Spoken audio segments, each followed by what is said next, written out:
사회적 협동조합 주민세 종업원 소급 추진 관련 입장 말씀드리겠습니다.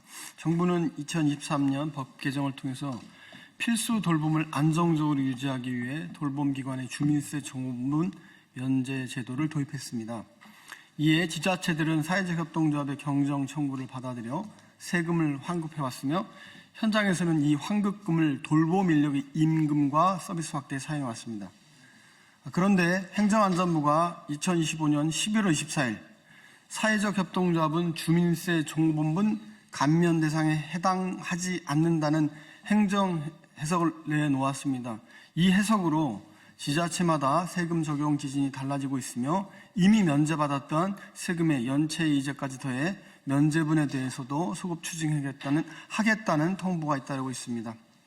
사회적 협동조합은 명백한 비영리 법인이며 돌봄 관련 법 시행령에서 정한 조직운영 규정이나 대표자의 존재, 독립적 자산관리, 수익의 구성원 배분 금지 등 돌봄기관 주민세 면제 제도의 요건을 충족하였다고 할 것입니다. 더욱이 행안부 장관이 국정감사에서 사회적 협동조합에 대한 지방세 감면 필요성을 공식 인정했음에도 불구하고 2달 만에 정반대 해석을 내놓은 것은 납득하기 어렵습니다. 근본 행정해석으로 사회적 협동조합은 경영적 위기에 처하게 되었습니다. 돌봄 관련 사회적 협동조합이 폐업하거나 인력을 감축하게 되면 그 피해는 결국 중증 장애인과 어르신 등 취약계층과 가족들의 돌봄 부담으로 가중될 것입니다. 이에 한국사회연대경제는 행정안전부의 2025년 11월 24일자 회신문을 즉각 정정하고 전국 지자체 통일된 면제 지침을 재통보해 줄 것과 기존 경정 환급권 및 소급 추징을 즉각 중단할 것을 촉구합니다. 감사합니다.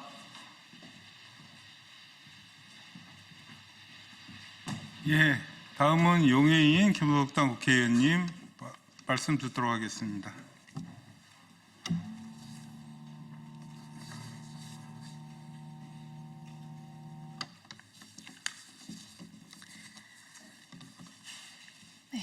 사회적 협동조합을 다른 비영리 법인과 마찬가지로 지방세 감면 대상에 포함하는 것이 조세 공평입니다. 안녕하세요. 기본소득당 대표 국회의원 용해인입니다. 저는 오늘 현장과 동떨어진 경직된 행정해석, 입법 취지를 도외시한 행정편의적인 법 적용으로 큰 위기에 처한 돌봄 현장을 지키기 위해서 관련 단체들과 오늘 이 자리에 섰습니다. 행정안전부는 지난해 12월 24일 사회적 협동조합은 민법에 따른 비영리법인이 아니고 단체에도 해당하지 않는다라는 이유로 지방세 특례 제한법상 감면 대상이 아니다라는 판단을 내렸습니다. 행안부는 이 판단의 근거로 조세 법률주의에 따라 법문을 엄격하게 해석해야 한다는 대법원 판례를 들었습니다. 하지만 관련 판례에는 합리적인 이유 없이 확장 해석하거나 유추 해석하지 말 것, 그리고 명백한 특혜 규정일 경우에는 엄격하게 해석할 것이라는 전제가 붙어 있습니다. 이 사안이 그 조건에 해당하는지 한번 살펴보겠습니다. 첫째, 단체에 법인은 포함되지 않는다라는 행정안전부의 해석은 근거 없는 자의적이고 행정편의적인 해석입니다. 지방세 특례 제한법 시행령에서는 일정 요건을 갖춘 단체에 대해서 주민세를 감면하도록 하고 있습니다. 사회적 협동조합은 이 요건을 모두 갖추고 있으나 행안부는 사회적 협동조합은 법인이지 단체가 아니다라는 이유로 배제했습니다. 그러나 시행령 어디에도 단체에서 법인을 배제한다라는 규정은 없습니다.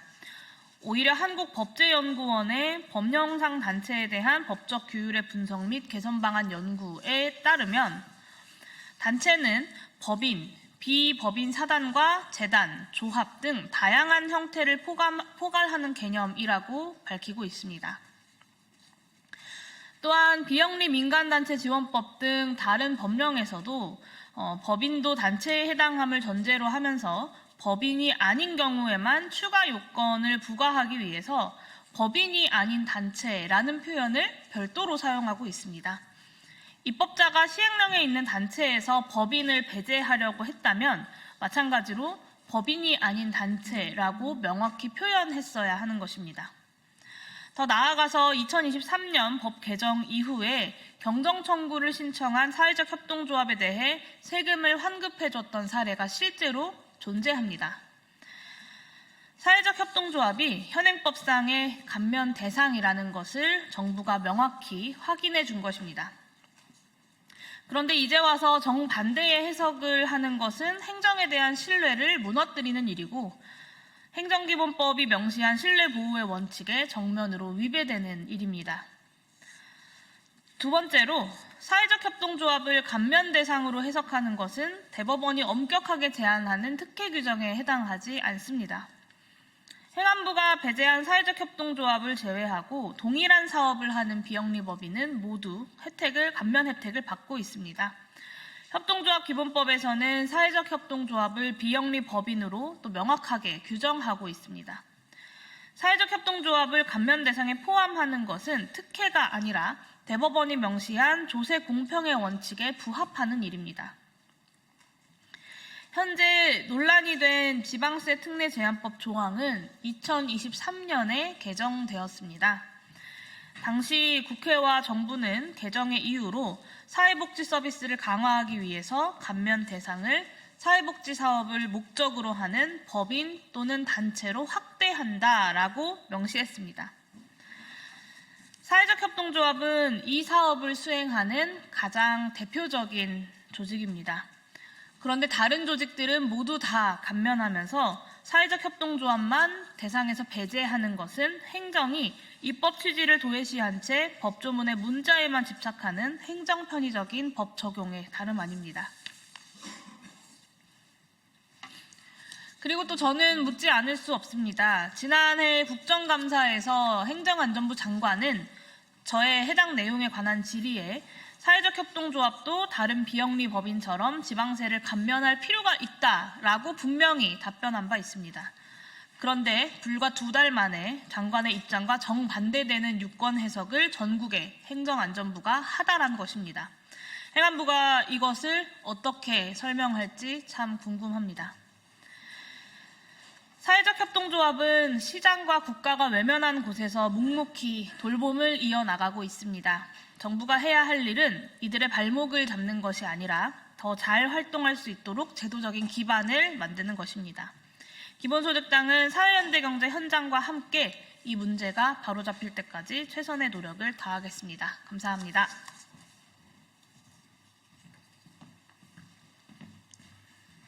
예, 다음은 당사자단체 두 분의 기자회견문 낭독이 있겠습니다.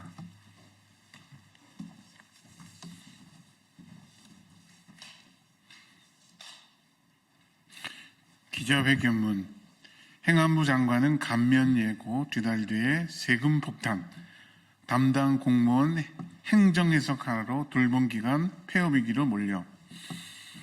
우리는 오늘 전국 돌봄 현장을 위협하는 심각한 사태를 알리기 위해서 이 자리에 섰습니다. 무슨 일이 벌어지고 있는가? 정부는 2023년 백개정을 통해 장애인 활동 지원기관 등 돌봄기관의 주민세 종업원분 감면 제도를 도입했습니다. 인건비 비중이 높은 노동 집약적 돌봄 현장의 구조적 현실을 반영한 정책적인 결정이었습니다.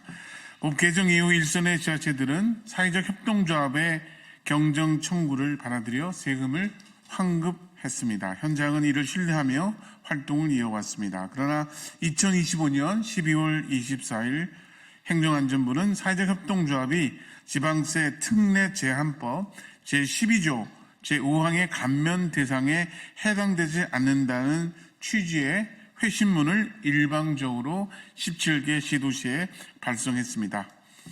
지금 현장은 어떻게 무너지고 있는가? 이 행정 해석 하나로 전국 돌봄 현장은 심각한 혼란에 빠졌습니다. 같은 법을 두고 어떤 자체는 면세를 유지하고 어떤 자체는 과세를 요구하며 심지어는 어떤 곳은 이미 환급된 세금에 연체이자까지 얹혀 재부과하겠다고 절차를 밟고 있습니다. 동일한 법 동일한 기관 유형에 지역마다 세금 적용이 달라지는 비정상적인 사태가 지금 이 순간에도 벌어지고 있습니다. 소급 추징, 이것은 생존을 위협하는 폭력입니다. 더욱 심각한 것은 소급 추징입니다.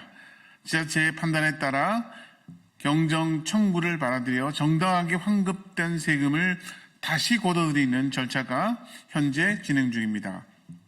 주민세 종후원부는 직원급여 총액의 0.5%로 부과됩니다. 직원이 400명 규모의 기관은 연간 약 3천만 원의 세부담이 발생합니다. 2023년부터 소급 추징하는 금액은 기관에 따라서 수억 원에 달합니다. 적자를 감수하며 돌봄의 현장을 지켜온 비영리 협동조합에게 이것은 기관의 존폐를 위협하는 무자비한 폭력입니다. 이번 행안부의 해석은 법의 취지에도 정면으로 반합니다. 2023년 지방세 특례제한법 개정은 사회복지 서비스 강화를 위해 감면 대상을 확대하려는 목적이었습니다.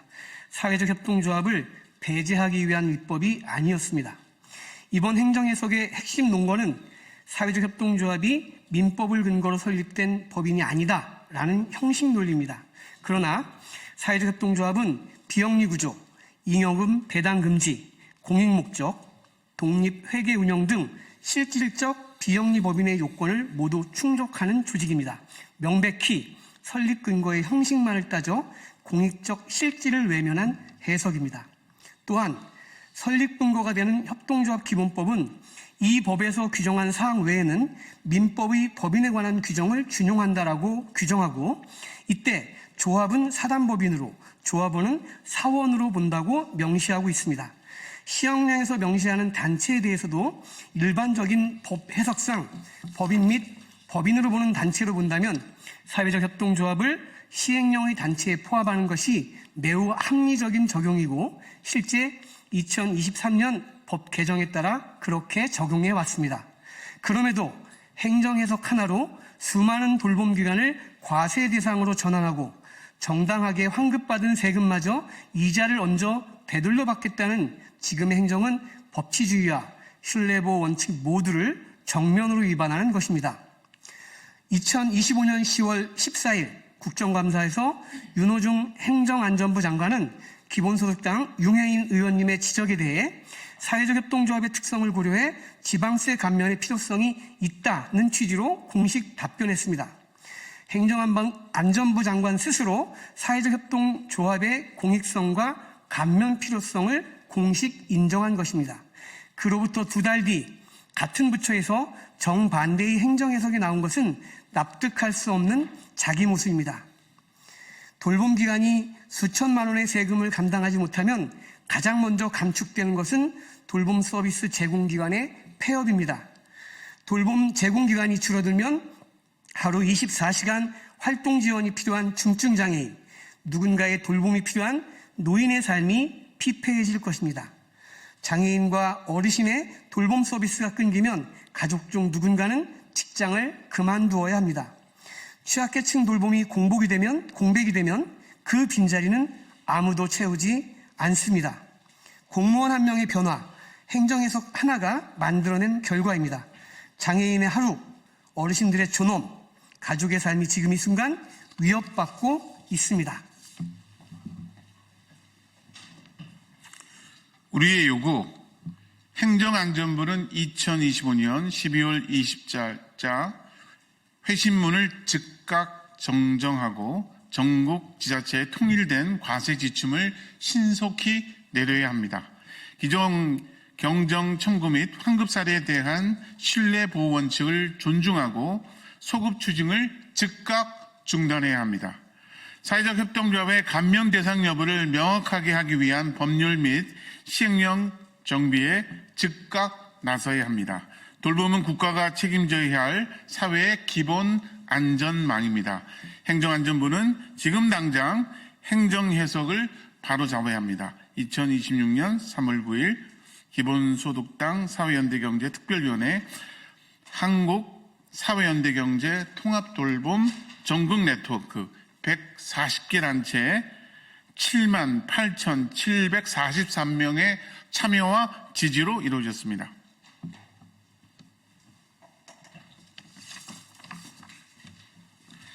자, 그럼 마지막으로 그 사회적 협동조합 강서 나눔 돌봄센터 한목남 이사장의 당사자 단체의 직접적인 발언을 마무리로 듣겠습니다.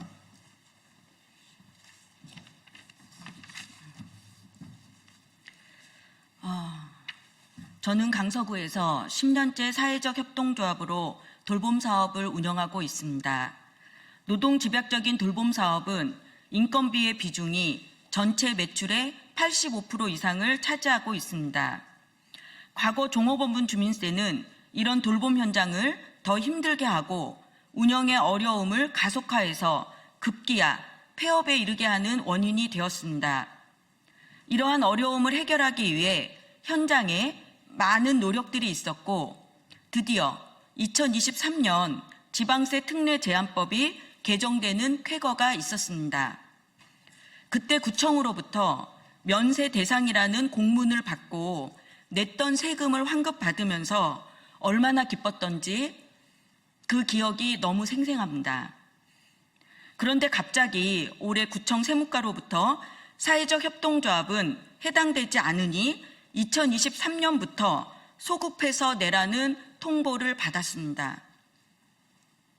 저희는 300명 정도의 크지 않은 조합임에도 불구하고 소급분이 7천만 원 이상이 되고 매년 내야 하는 추가 세금이 3천만 원 이상으로 정말 운영에 심각한 타격을 입을 수밖에 없습니다.